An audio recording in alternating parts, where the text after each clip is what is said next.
Dear students, after having discussed two model question papers and one questionnaire having 60 questions from first year physical chemistry part, today I am discussing one chapter, the very first chapter of second PUC chemistry, namely the solid state in detail.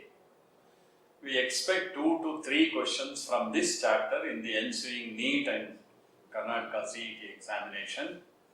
So needless to say that you have to give more attention to this particular chapter. Especially this chapter, a large part of it is very abstract since we get 3-dimensional objects and we are trying to explain it on a 2-dimensional board. So, be attentive, be ready with a notebook, please no calculator. Yes, I am discussing questions now from solid state. Look, synopsis part I will distribute actually, meaning while discussing each question, I will tell you what points, which formula I have to remember, how the same question can be twisted and asked in a different way and all that. So, in your notes, what you should do is, putting the question number, you write the relevant points which you feel that you don't know and it is new for you.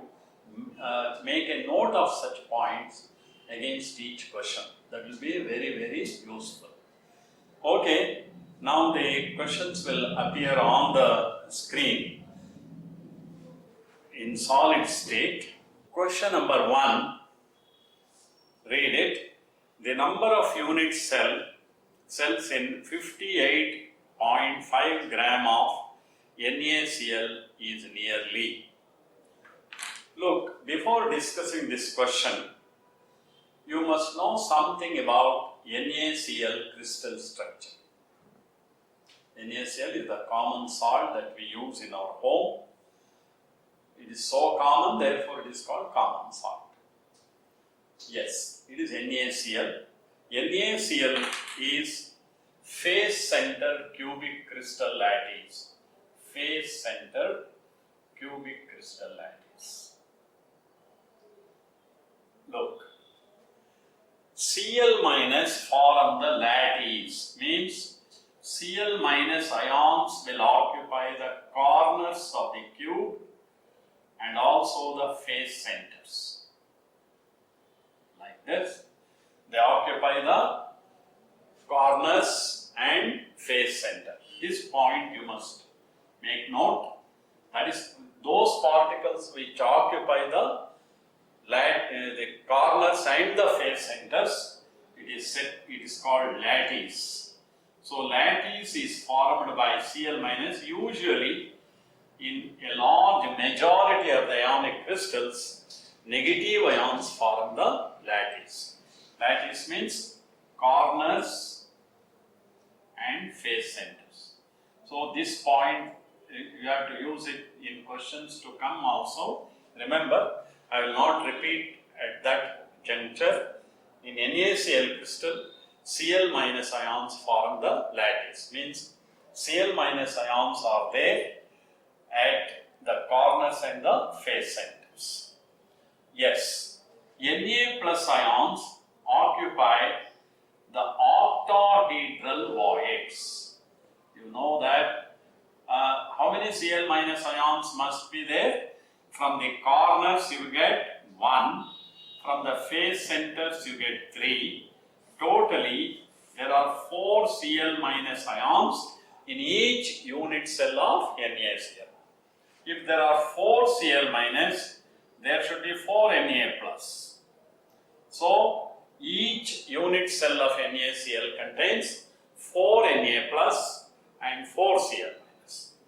Yes. Now, these Na plus occupy the voids. You know that? Then 2 types of voids are there, octahedral voids and tetrahedral voids.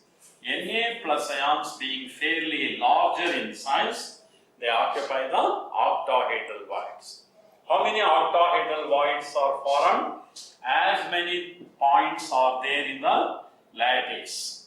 There are 4 Cl minus, therefore will be 4 OH voids, octahedral voids. Cl minus, Na plus occupy the octahedral voids. Yes, Cl minus, lattice, Na plus occupy octahedral voids. How many Na plus? 4. How many Cl minus? 4. How many NaCl? 4 NaCl. 4 Na plus, 4 Cl minus, 4 NaCl. Remember, again repeat, there are 4 Cl minus ions per unit cell, 4 Na plus ions per unit cell, 4 NaCl units per unit cell. Look, now we shall come back to, I hope you have written all these points. Now you have been given 58.5 grams of NaCl. You have to calculate how many unit cells are there in 58.5 grams of NaCl. To do such problem, you have to convert it into moles. What is the molar mass of NaCl? Na is 23, Cl is 35.5, totally molar mass is also 58.5. So it makes 1 mole. Means 58 gram of NaCl is same as 1 mole of NaCl. 1 mole of NaCl contains approximately 6 into 10 to the power of 23 NaCl particles. Avogadro number of particles. Yes, how many NaCl makes 1 unit cell? 4 NaCl. 4 NaCl. 4 NaCl makes 1 unit. There are so many NaCl units. Divided by 4, you get 1.5 into 10 to the power of 23, so many unit cells. Why you divide it by 4? Because 1 unit cell corresponds to 4 NaCl units. So the answer is 1.5 into 10 to the power of 23, option C. Follow this question carefully. Yes. Question number 2 now appears on the screen. In a cubic crystal made up of oxide ions, 1/5 of the tetrahedral voids are occupied by divalent X2 plus ions, half of the octahedral voids are occupied by trivalent Y3 plus ion. What are the formula of the oxide? Look, such problems are very, frequently asked in your both CET and NEET. We shall do it carefully. See how to approach that problem.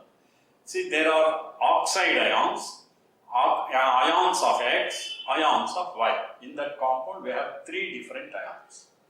Out of which forms the lattice? Lattice means corners and face centers. So they have given oxide ions. You must start with that first. I'll repeat again. In such problems, which ion forms the lattice? You concentrate. You must start from that particular ion. In this problem, which is the one forming the lattice? Oxide ions. So you start from oxide ions. Let there be N oxide ions. Let there be N oxide ions in the unit cell.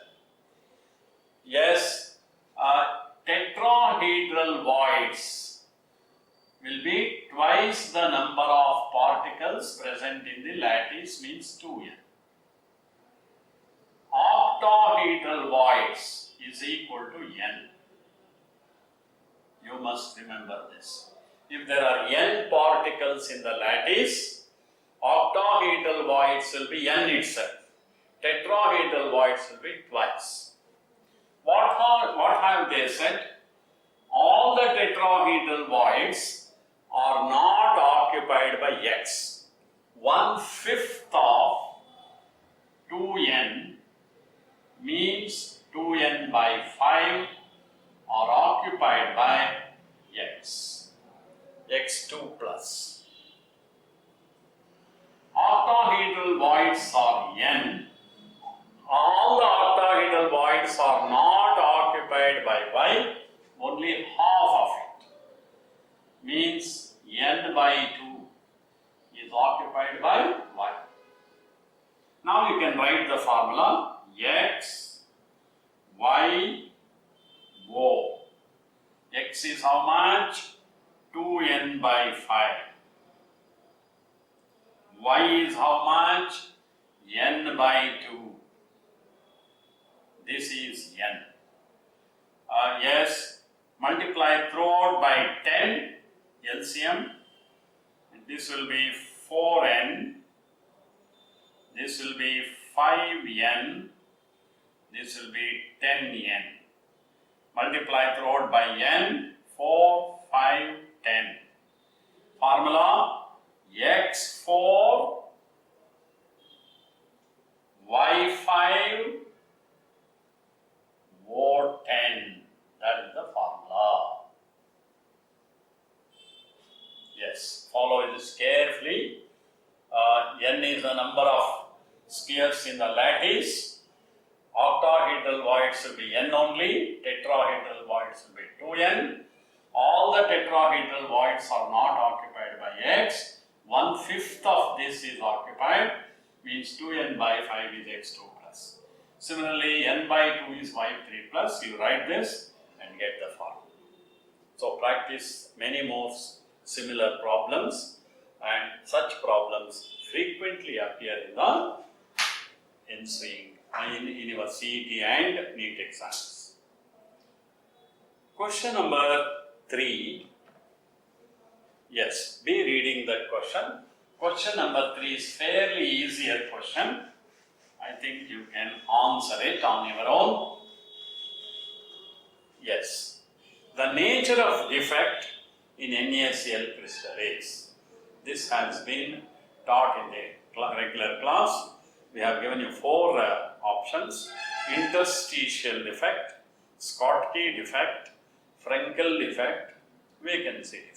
Obviously, it is Schottky defect. NaCl, KCl, AgCl, AgBr, etc. Schottky defect. What are the conditions for Schottky defect? Which ionic salt exhibits a Schottky defect? Condition number 1 is high coordination number. Coordination number should be high. Second should be the size of cation and anion must be almost the same. Not necessarily that should be exactly same, or better to say there must not be much difference in the size of cation and anion. Such salts exhibit Schottky defect. So the answer was Schottky defect, means B. The speciality of AgBr is it exhibits not only Schottky defect but also Frenkel defect. So we are not easy to find such salts. One speciality of AgBr is it not only exhibits a Schottky defect, it is associated with Frenkel defect also. But here NaCl means Schottky defect. Yes. Question number 4. A sample of NaCl crystal is yellow in color. The cause of yellow color is due to the presence of 4 options given. Very interesting part of this chapter. Look here, sometimes sodium chloride crystal will not. What are the color of common salt? White. It's a white crystalline salt. Sometimes it will be yellow. Why that yellow color develops? See, that is a very interesting part of solid state. Look, this has been discussed in our regular class in detail. I'll just brush up your memory. NaCl crystal, so what happens when it is heated with sodium metal, remember, sodium metal, then sodium metal has a strong tendency to lose an electron. Yes. Look, when it is heated, Na plus, Na is highly electropositive metal. It has got a tendency to lose an electron. Na becomes Na plus by losing an electron. What happens to this electron? Will it fly off? Or will it remain on the surface? Or will it go into the interior of the crystal? We shall discuss now. Na is a very highly electropositive metal. You are very eager to lose an electron. If it loses an electron, it becomes Na plus. Why is so eager to become Na plus? Because Na plus is very highly stable and it has noble gas configuration. Look, Cl minus of the crystal lattice, somewhere in the interior of the crystal, somewhere here Cl minus is there. Cl minus comes to the top, comes to the surface, helps Na to lose an electron. It helps. How? It becomes NaCl plus 1 electron. So, Cl minus ions from the crystal lattice move to the surface of the salt. There it helps Na to lose an electron. As a result, the Cl minus will disappear from this lattice site, creating a lattice vacancy here. When one negative ion has disappeared, the crystal will get a net positive charge and becomes unstable. An ionic crystal can never afford to lose its electrical neutrality. Once it gets charged, it becomes unstable. So Cl minus has caused this problem. It has given charge to the crystal. The crystal somehow has to become electrically neutral. Then what happens is, this electron diffuses into the crystal lattice and occupies the lattice point vacated by Cl minus. Negative charge comes back, not in the form of Cl minus, but in the form of electron. So, the crystal wants electrical neutrality, so it becomes stable. So, one electron has entered into the lattice. All this because you have heated NaCl with Na. This electron, not only this electron, electrons are highly mischievous particles. They can't sit at a time. They have to do something. This electron cannot move because it has occupied a firm lattice point. So, what other mischief it can do? Electron is very much interested in moving all through the crystal lattice, but it can't do it. The electron absorbs one or two wavelengths of the visible light and gives color to the crystal. And these electrons are called F centers. F meaning form meaning color.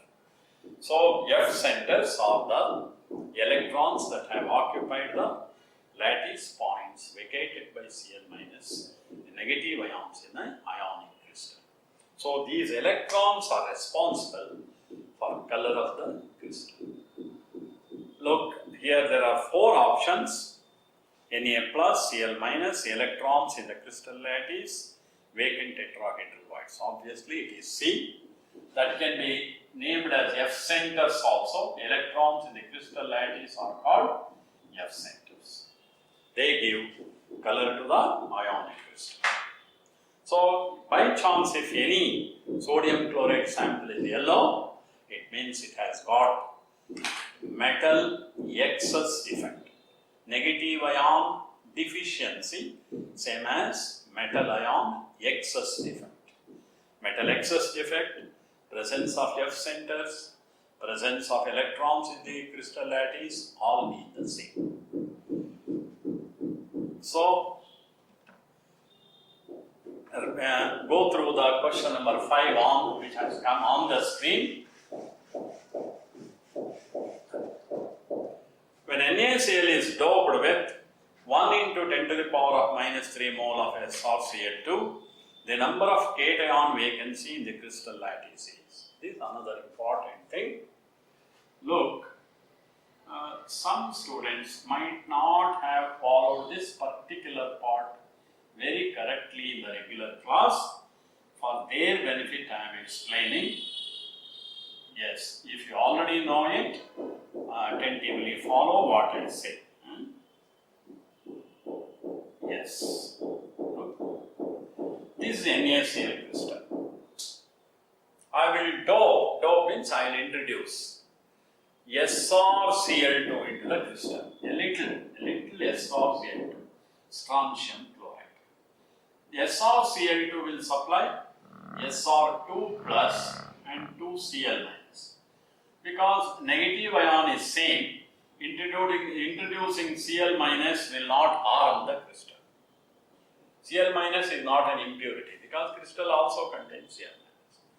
But Sr2 plus is an impurity. So Sr2 plus has to find some place. Sr2 plus and Cl minus ions diffuse into the crystal. Look, to accommodate one Sr2 plus, 2 Na plus ions have to vacate. To accommodate one Sr2 plus, 2 Na plus ions have to vacate from the crystal lattice because it carries 2 positive charges. So 2 places become vacant. Sr2 plus will not put its leg on both the vacant lattice points. It will occupy only one place. Other place is left vacant. So what is the effect of introducing Sr2 plus into the crystal lattice? You are creating one vacant lattice point. To accommodate one Sr2 plus, 2 Na plus ions have to vacate from the crystal lattice. Out of these 2 vacant sites, only one place is occupied by Sr2 plus, other place is kept vacant. So if there is one Sr2 plus in the crystal lattice, there will be one lattice point. If there are 2 Sr2 plus, there will be 2 lattice points. If there are 100 Sr2 plus in the crystal lattice, there will be 100 vacant lattice sites. So the number of vacant lattice sites is equal to the number of Sr2 plus in the crystal lattice. That point you make a note. Number of vacant lattice points is equal to number of Sr2 plus present in the crystal lattice. Now they have introduced 1 into 10 to the power of minus 3 mole of Sr2 plus. So there will be 1 into 10 to the power of minus 3 mole of vacant lattice points. But the answer is not given in mole, it is given in number. How do you convert mole into number? Multiplied by Avogadro number. What is Avogadro number? 6 into 10 to the power of 23 into this will be 6 into 10 to the power of 20, answer nearer to this. That many vacant lattice sites will be there in the crystal lattice. So the answer B is correct. Yes, important. Now I will extend this question. Instead of Sr2 plus, I introduce Al3 plus. What will happen? To accommodate one Al3 plus, 3 Na plus have to vacate. Because it carries 3 plus. But though there are 3 vacant lattice sites, aluminum will occupy only 1, leaving the other 2 vacant. So if there is one aluminum ion in the crystal lattice, there will be 2 lattice points, vacant lattice points. If there are 10 aluminum ions in the crystal lattice, there will be 20 vacant lattice points. So the number of vacant lattice points equals twice the number of aluminum ions present. Then the answer would have been 2 into 6 into 10 to the power of 20. Understood? So question can be changed like that.